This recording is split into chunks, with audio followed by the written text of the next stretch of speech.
Mike Radich here, and I'm now joined on the phone by former CFA Featherweight and Lightweight champion, Luis Palomino. Luis, how are you? How you doing, brother? Great. I'm doing great, man. Thanks for having me. Sure, no problem. Thanks for doing it. Luis, let's go back in time and work our way to present day. Let's go back to your fight against Luis Firmino. You fought him back in January of this year, back at CFA 9. That was a fight where, although you didn't get the win, you kind of felt like Firmino didn't beat you. I mean, he did win, but he didn't beat you. What exactly happened in that fight, and why do you feel that was a fight where he didn't really do that much to you?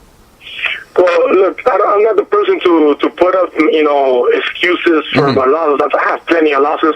Right. Now I have 8 professional losses already in my career. And, I'm not the type of person to ever put any excuses. But in this time when I fought Firmino after coming out of a 4-fight win streak and finishing Jessica Vacante, who's never been finished in an 8-year career. Right. I was in the top of my peak, man. I was doing great. I had some business issues with my coaches, my trainers, and I left my gym. I practically prepared myself for this fight, And in MMA, man, MMA world at this level, there is no doing it on your own. You need a camp behind you. You need the coaches to push you.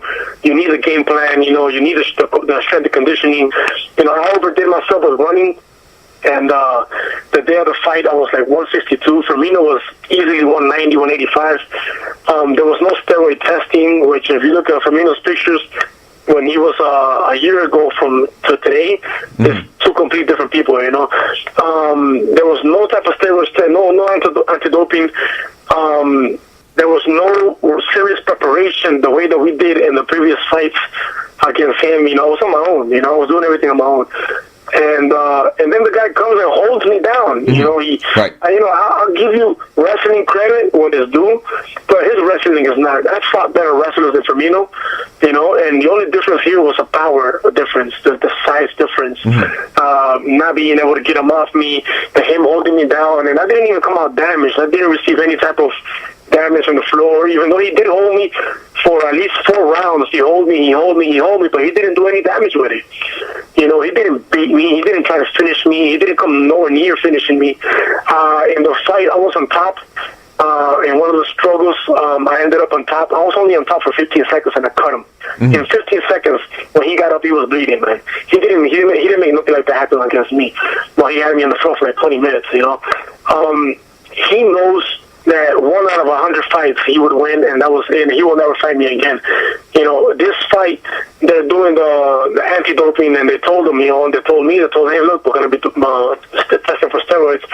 All of a sudden, the guy doesn't want to fight after he calls me and tells me, oh, well, if you want to fight so bad, then winner takes all. I'm like, brother, sign the contract and send it, man. Winner takes all. Let's do it, So then he goes back in his word. Then he's asking CFA for more money. So I tell George, you know what, man, take $2,000 from my purse and put it on his purse. And George says, okay, but when I'm going to do that, and I'm going to add $3,000 more to that. So George adds $5,000 to his purse just to fight me, and the guy still says no, and then he'd rather just get stripped from the belt than to fight me. I mean, you tell me what's going on with that fight, man, Definitely. Now, was there any, previous history with Firmino, or is all the stuff that you guys, have going on with each other just solely based on you fought once before? No, not at all, man. This was it. This was the first fight ever. Right. They were looking for a bigger name for me. They couldn't find one. Firmino wasn't at the top of the list. I'm the one that gave him an opportunity to fight for the title. I told George, nobody else wants to take the fight with me, man. Go ahead. He wants to take it, let's do it, I don't back down from no fights. I don't back down from nobody that wants to fight me. So I told George, man, if nobody else wants to fight me, just give Firmino the fight. Just beat Toby Imada.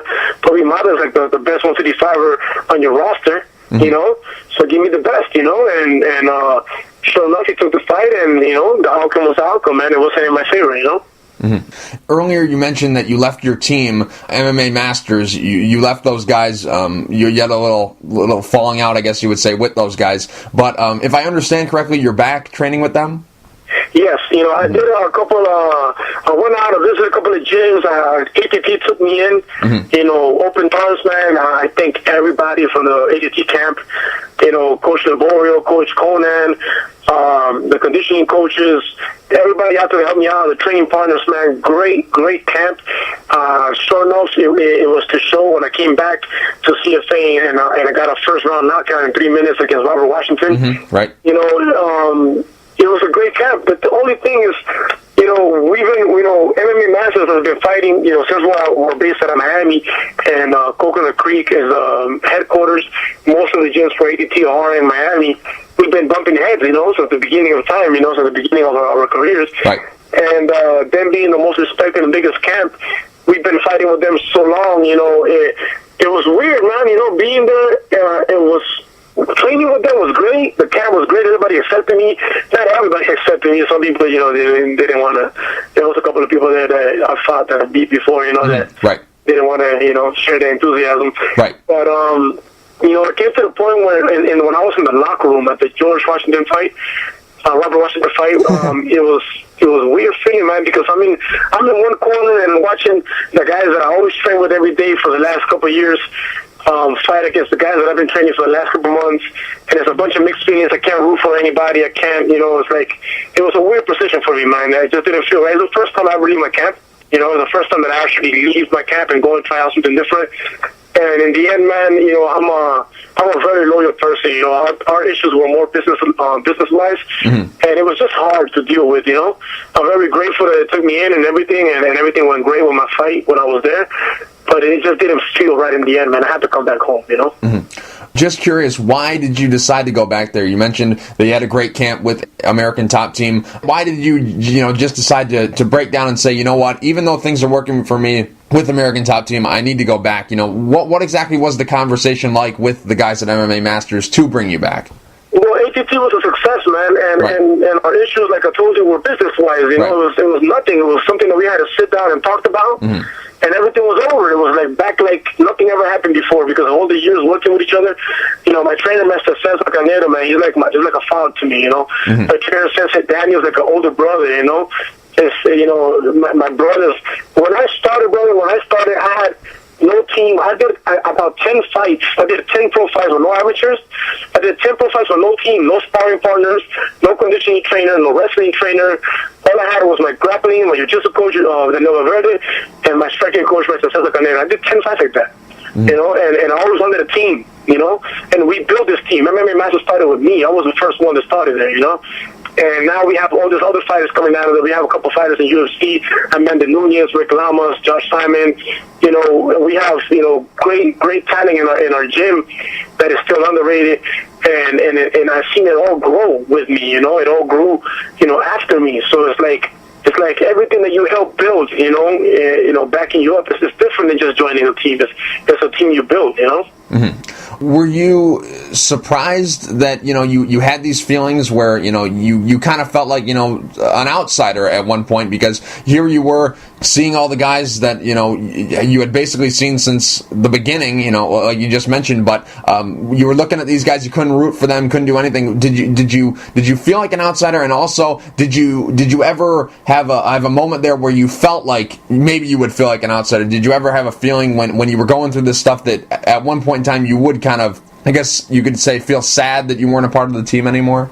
Yeah, of course, man. That feeling does hit you, man. Because let me tell you, man, the success that comes out of the MMA Masters camp is the brotherhood, man. It's not your regular type of gym. It's not a group. It's not like this. It's a family. It's very family oriented, man. There's a lot of family love in there, and the way that we're growing is because we're really helping each other grow. There's no hatred. There's no I'm better than you, and no, I'm gonna beat you because you beat me. It's nothing like that. It's very different to most camps. And of course, man, those feelings are all mixed up in there, brother, It was weird, I did get some moments of sadness, I did get some moments of worriness and confusion, and I'm just glad that I'm back with the family, brother, What's your role with the team? Are you, a coach, an instructor, or are you just a fighter? I teach, I used to teach or beginners classes, like I would teach the beginner Muay Thai classes and MMA classes, Right. But at this moment, since I left, my training partner Frank Carrillo and my training partner Pepe Mostro, those are the ones that took over those classes. And when I came back, I said, man, you know what? I'm 32 years old. I'm peaking right now, And if I'm going to make something happen with my career, it's going to be within the next 2 or 3 years, you know. So I want to, like, full time just train and worry on myself, you know. So this time I'm not training anymore. I'm not training anybody. I'm only doing private classes here and there, but mainly just training full time. Definitely. Now, your last fight back at CFA 11, you knocked out Robert Washington in the first round. It was a beautiful knockout, a very devastating one at that. How pleased were you with your performance in the fight?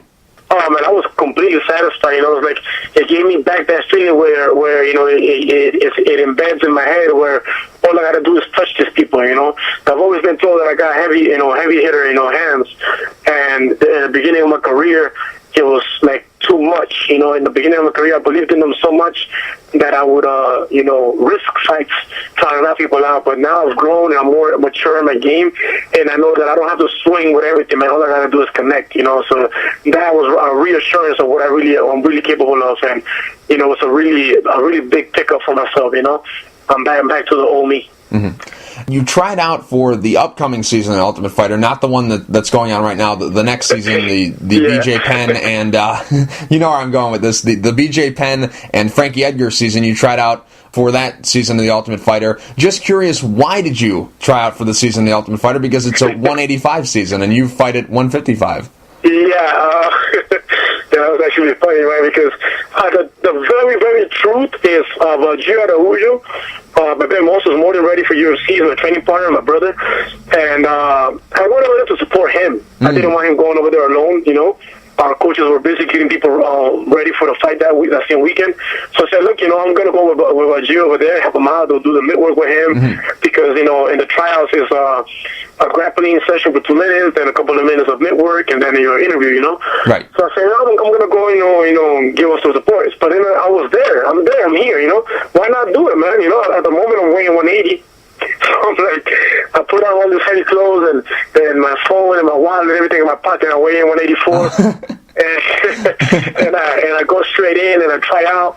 And I submitted a guy on the 2 minutes, you know. The guy got me too, but I got him right back with a beautiful armbar, and everybody was like clapping and going crazy.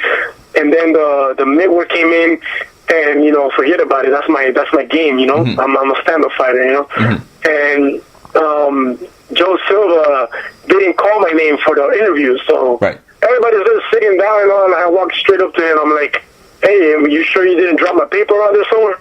And he looks at me like I'm crazy, you know, but he smiles at the same time. He's like, Baboon, I know who you are, man, you know.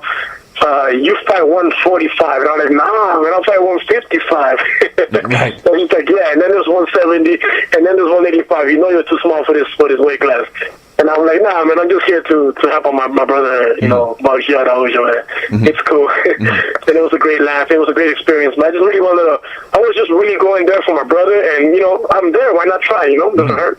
Right, and it's definitely a great way to get in front of the UFC. Maybe Joe Silva or those guys haven't seen you fight live before, and it's a good opportunity to get in front of them. I'm kind of relieved that this story is what the story is, because I thought, you know, who's on the UFC's radar if Luis Palomino isn't? You know, is this the only way he can get into the UFC if he tries out for a 185 season of the Ultimate Fighter? You know, I was really worried because, you know, you're a very talented fighter and you fight at 155. If this is your only way to get into the UFC, then I don't know who is on their radar. You know, they're looking for guys that don't exist. So I'm very relieved that this is the story. You were just there helping a friend and thought, hey, you know, I might as well try out since I'm here. Yeah, you know, I just gave it a shot, you know. I think I've been more than ready to be in UFC already. Right. There's a couple of guys there that I beat. There's a couple of guys that I've gotten into close decisions with. I mean, if you know, if you talk to George Navarro, you know, the guy, the promoter from CFA, he has the worst time getting an opponent for me, man. Right. People don't want to fight me. I'm overgrown for the smaller shows, man. I need a shot, you know, and hopefully I'm knocking out Efrain Escudero, because I'm not willing to just go over there and beat him like the rest of the people by a submission or by a decision. You know, most of his losses have been by decision. He's only been finished twice, and that's by submission. Nobody has knocked him out, you know, and that's my specialty. And hopefully knocking him out, which is what I plan to do, will, you know, open their eyes to be like, okay, man, let's give this guy a shot, you know. Who were the guys that you were offered to fight in CFA and the fights didn't take place? The only two that I can think of off the top of my head, one is Antonio McKee and the other one is Micah Miller. Are there any other guys? That were offered to fight me? Yeah. Well, that was a long time ago. McKee, I don't know what happened with him. Oh, he actually accepted the fight, and then the dude goes and fights like a week before my fight, or like a month, or like 2 weeks before my fight. Right. Yep. He had another fight planned out. And so I called George, and I'm like, brother, he's playing with my money, because what if he gets hurt? Then I got to get a different opponent in a week notice, Right. So they ended up taking him out of the card. The fight with the other dude you mentioned, I don't even know what happened with that. I know that the fight with Efrain Escudero was supposed to happen more than once, because Mike Rio, from what I heard, now this is from what I hear, Mike Rio, when before he went to UFC, did not take the fight against me. Right. And then he fought with Efrain Escudero. Efrain Escudero beat him. So then I told George, hey, Efrain Escudero is the best right now at 155, so give me him. And they offered him the fight, and he said no, talking about, we're friends and I don't know what. And we are. We've met each other. We probably trained once or twice at the most. He was in a season finale, season 8, when my jiu-jitsu coach was in there as a coach too, Daniel Valverde. But this is business. This is business, and then I'm here to fight the best. And at the moment, he was the best. But I don't know what happened completely. I don't know what the story is behind it. But he didn't accept the fight. Mike Real didn't accept the fight. I know that Wagner Horshaw, when he came out of UFC, he was offered to fight me. He didn't accept the fight. What's the other name? What's his name? Izquierdo, Justin Izquierdo was the winner, right? Yep. Champion from CFA. When he came out of UFC, he was offered to fight me. He did not accept the fight. So these are loud names that just came out of UFC or entering UFC that are not willing to fight me in the smaller show. And I'm not saying that they're scared of me, because when they say that they don't want to fight me, they're saying, nah, man, I'll fight him in a bigger show. Oh yeah, right. So it's time, man. I need a shot. Now, obviously, the Firmino fight was a minor setback. I mean, it's not a big setback, because obviously you've won since then, and your body of work before that was impressive. You knocked out Jay-Z. No one had ever done that before. You knocked out Charles Crazy Horse Bennett, and you also defeated James Warfield and James Edson Berto. So you had a very good resume leading up to that point, so I don't think that the Firmino fight was that big of a setback. But before that fight, George DeLanoval, the CEO of CFA, was saying that if you would have won the Luis Firmino fight, before that he was saying that if you win this fight, then the UFC can't claim that they have all the best lightweights in the world without signing Palomino, because he's one of the best guys out there and he's not in the UFC. How much more do you need to do? Is it just a win here to get back into that sort of level where people are saying, and you got your promoters saying, hey, this guy needs to be in the UFC. This is a guy who, if the UFC doesn't sign him, then they can't make that claim. What more do you need to do to get people, again, saying that about you? And this is exactly what I'm asking. I'm like, what's going on? I think what pisses me off when I see people join the UFC and they come like out of a 4 or 5 fight win streak, right? But then you go on Sherdog and you see the people they fought, and they're like 0-1, the guy that he beat, and then the other guys are 10-10, and it's horrible records, like tomato cans, what we call over here in Miami, tomato cans, that they beat, but they get the green lights, they get the green. They came from a 5 fight or 6 fight win streak, and the UFC, man, I'm not fighting nobodies, man. I'm fighting the best that there is to offer. My deal with CFA was, you give me the best that you can afford, and I will fight them, and I will beat them. And we did it. We did this, man. We got Edson Brother, we got James Warfield, we got JC Cavalcante. We got all these dudes, man, that are up there. They're not no easy runarounds, and most of them I finished them, brother. I don't know what else I'm supposed to do. I mean, I'm putting these guys away, man. Most fighters will, like all these guys that I mentioned to you that don't want to fight me. No, Baboon is too much of a risk for me. I want to get a win streak going so I can get in UFC. Now, Baboon is over here like, give me the hardest you got. If I'm going to beat them all, I'm going to give them a win streak like this. And I'm beating them, brother. I'm beating them, man. And then I stumbled on this little rock, Firmino. I stumbled on this little juice head right here. Right. Okay, I lost. All right, no problem, man. I'll take a loss. But I was willing to pay out of my purse. I have a son to feed, man. I don't make that much money, man. I'm willing to pay out of my purse because I know I can beat this guy. 99 times above 100, and he knows that too. So he will not take the fight against me anymore. So I'm thinking maybe, I get this fight, and beat him and knock him out, finish him the way he could have finished me, and I can delete this loss, and hopefully, UFC will look at it like I'm still at another win streak level, But whatever it is, man. If I have to collect more greens, then that's what I'm gonna do. I'm coming off a 1-5 win streak right now. Hopefully, this knockout that I'm gonna do on October 12th is, it's a reminder to the guys in UFC that I deserve a shot, man. Because I've done it, man. I've fought the best out here, man. People don't want to fight me no more, man. I think, and I really believe that I deserve a shot. And before, I never said this before, my career was like, Babu, when are you going to UFC? The question was always this, Babu, when are you going to UFC? And me in my head, I was like, no, I'm not ready yet, because I don't want to go to UFC like those guys that go over there, they do 2-3 fights, and then they leave. I don't want to go over there like that. I want to go over there to take the title, to be the UFC champion. So I'm like, no, I'd rather fight the best and bust my ass fighting the best, so that when I get there and fight the top level dudes, it ain't no difference, So I'm going day to day, doing my thing, just trying to do the best I can do to get there, man. And I guess it's in God's hands, Definitely. And you fought at 145 and 155 in your career. You're now fighting at 155. Does that mean that you don't plan to drop to 145 anymore, or are you still open? Hey, if the UFC calls and says, hey, we got a fight for you at featherweight, you'll take it. Are you open to fighting at featherweight, or are you just going to stick at lightweight? I'll tell you this much, man. 145 is a hard cut, and I'm not even a big 155er, brother. I'm a regular size, if not a small 155er. I understand that. But when I fight 145, I don't feel my aggression. I don't feel like me, the type of fighter that I am, Right. If you look at my record at 145, I have a better record at 155 than 145. Right. Yep. Now, that was long ago, too. I have evolved, and I have a better camp now. I have more people with better knowledge in the weight cutting business and all that. So, I'm pretty sure that if I have to go to 145, I will be a strong 145er this time around, I would tell you this much, though. If the UFC house next comes up at 170, I'm in there. 155, I'm in there. 145, I'm in there. Whatever weight division that they accept me in, if they want me to go 185, man, I'll go. I went over there. When I did the trials, I was there to help out my brother. Right. But if I would have gotten all the way in, I would have stayed on the way in and would have stopped with 185ers to show them that I just sort of shot. Right. So if it's 185, I'll do it. If it's 170, I'll do it too, man. 155, I'll do it. 145, I'll do it. 135, I can't do because I have to cut off an arm or a leg, Right. But whatever weight division that the UFC, blesses me with an opportunity with, man, then I'm there, man. I'll do it. Right.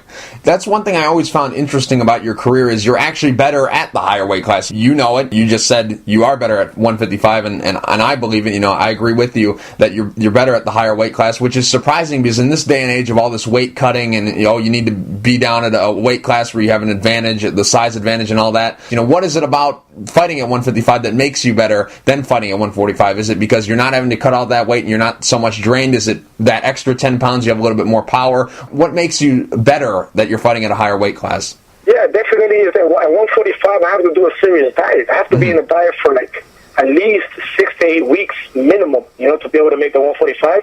Right. And it's draining. It's like the way that I train, man, I train Monday through Saturday. I'm not saying that I train more than anybody, but I train Monday through Saturday. And when I'm a month away from a fight, I train Monday through Sunday. I train every single day. I train 3 times a day, every single day. There is no days off. There is no birthdays, no Christmas, no New Year's.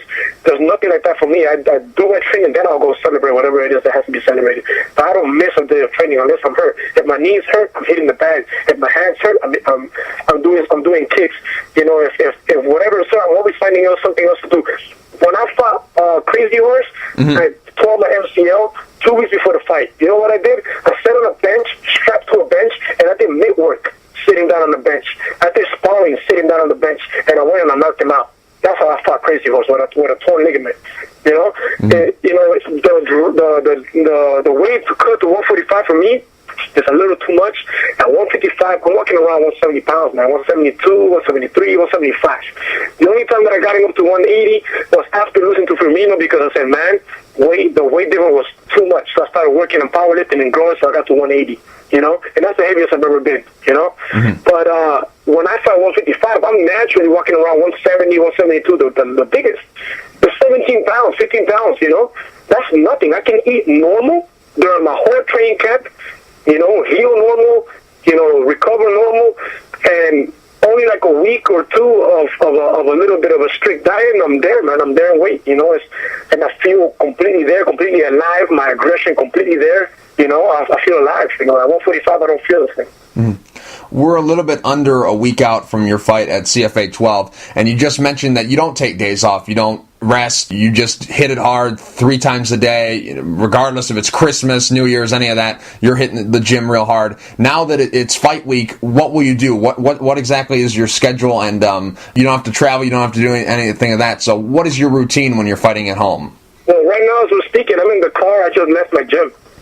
I just left my gym from doing 9 rounds. Did 9 rounds, including heavy bag work, mid-work, drills, and what we work on right now, it was more like a sweat, workout, but just like to stay sharp with the strategy. And this next couple of days, Monday, Tuesday, Wednesday, it's going to be all strategic type of work. It's not hard, heavy work. Light rolls, light wrestling rounds.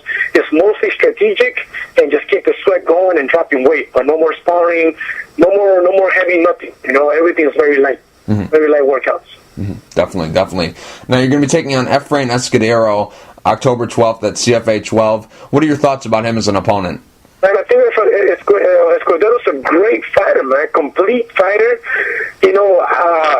After the house, I heard this interview with Lopano, and it's very true what he said, how he got carried away with that one knockout he got, and then he started trying to stand up in a lot of fights and kind of put his wrestling to the side, and things started going wrong with him, and he's talking about coming back hungry and coming back, to make sure that he does everything he has to do so that when he goes home, he doesn't say, well, I should have done this, or to tell him he should have done that. And I completely agree. I think that Escudero, man, is going to bring the best of him, and there's nothing that I want more than that. I want him to bring the best of him. I want him to be the best. When I pray before a fight, I don't pray for God to help me win. I don't pray for God to give me the win, because what am I different than the guy I'm fighting? We're all his children in my vision. Right. I pray for him to allow me to perform to my full potential, and I pray for him to allow my opponent to perform to his full potential and to let the best man win. And I know I'm the better man. I know I can beat him in every part of this game. I know I can. I know I will knock him out, and I will knock him out on October 12th. Where do you feel that he's most dangerous at? Obviously, you're very confident. You feel that you're better than him everywhere. But when you go in there and when you are fighting him, what is something that he does that you need to be aware of? His strength is his wrestling. There's no secret about it, man. He doesn't stand up much. He'll stand up. If he comes to stand up with me, man, I don't give him more than 2 minutes before he starts going for shots. Right. His strength is his wrestling, and if he wants to try and beat me, man, he has to go for his strength, and we're ready for that. But his strength is his wrestling. Now, I'm not going to tell you that my wrestling is better than his, but I'm going to tell you this much. I've fought better wrestlers than him. I have faced better wrestlers than him, and I've beat them. I don't think that he has what it takes to take me down. And his jiu-jitsu game is not the greatest, man. Right. His jiu-jitsu game is not. I've felt his jiu-jitsu game before. I've rolled with him before. I'm not going to come and say, I'm better than him in wrestling in jiu-jitsu, but his jiu-jitsu game doesn't threaten me at all. At all. If anything, he should be worried about my jiu-jitsu game. So if he gets a takedown, can he hold me down? And what else will happen? Because I'm gonna get a sweep or I'm gonna get a submission, man. Don't underestimate my ground game just because I like to knock people out. People underrate me on that because I like knocking people out, man. That's my style. I like to hit somebody and watch them fall. That's my style. But if he wants to take it to the ground, man, I'm more than ready for that. Is this an opponent where, it's a good opponent for you, given, his style? Because obviously you would have loved to have fought Firmino, but they kind of have a similar style. They're wrestling, heavy base, I guess you would say. If you couldn't get Firmino, is this the next best thing, to show the improvements and show the UFC that you are getting better every day? You can stop. Definitely the next best thing, if not the better thing, man. Right. Firmino's a juice box, brother. Let me tell you, man. If you go and look at Firmino's picture on Sherdog when you get a chance. Anybody that's hearing this, go to Firmino's Sherdog picture. Take a look at that picture and take a look at the picture when he fought me and compare his body.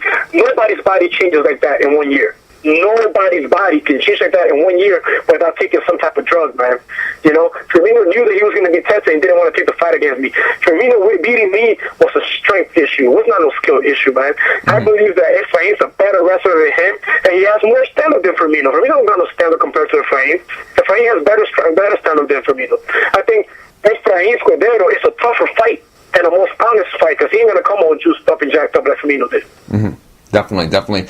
Two more questions, Luis, and I appreciate your time. I know you're very busy because you got this big fight coming up, but I really appreciate your time. Just two more questions. First, in the past, you fought for Bellator and XFC and a bunch of other different shows.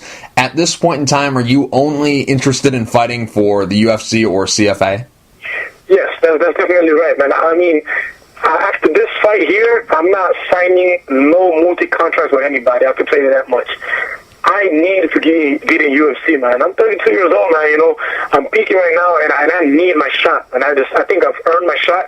I've worked hard for my shot, and I'll keep knocking people out. But it will be only a single fight contracts. I will not sign any multi-deal unless it's with UFC. I deserve to be in UFC. People that I have beat are in UFC. People that I've hanged in with are in UFC. You know, and the question always is like, why are you not in UFC? Before it was like, when are you going? Now it's like, I'm ready, and everybody's like, why are you not there? Because everybody else sees it. Not only I see it, everybody sees it. Right. You know, I deserve the shot. I want the shot. I'm not fighting with nobody else, no multi-deals unless it's UFC. Mm-hmm. I've always been curious about how you got your nickname, Baboon. How did you get that nickname? The nickname, actually, it was my capoeira group. When I first started capoeira, Brazilian martial arts, and that was when I was about 15 years ago. And the capoeira group was the logo of the group was a baboon. And when I I was named after the logo because I was the number one guy in the group, and I had a loud name here in Florida as a capoeirista. And I took the name into the MMA world with me, and everybody, really just started comparing me to the wild, raged little ape, the baboon, Right. Very similar style, the small, aggressive animal, and it just fit in perfectly for my nickname as a MMA fighter. Mm-hmm. How often do you go by Baboon? Because every time I hear people bring you up, they only say Baboon.